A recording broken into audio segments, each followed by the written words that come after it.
Here we have a 3D printed soldering tweezers.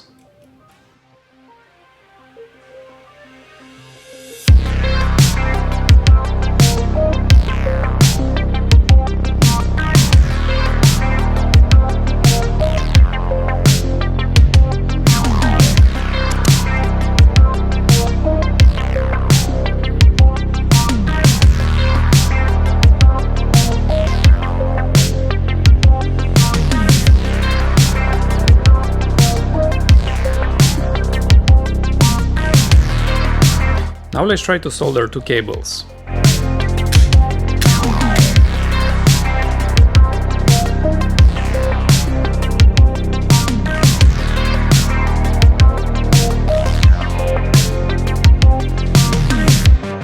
And the perfect connection.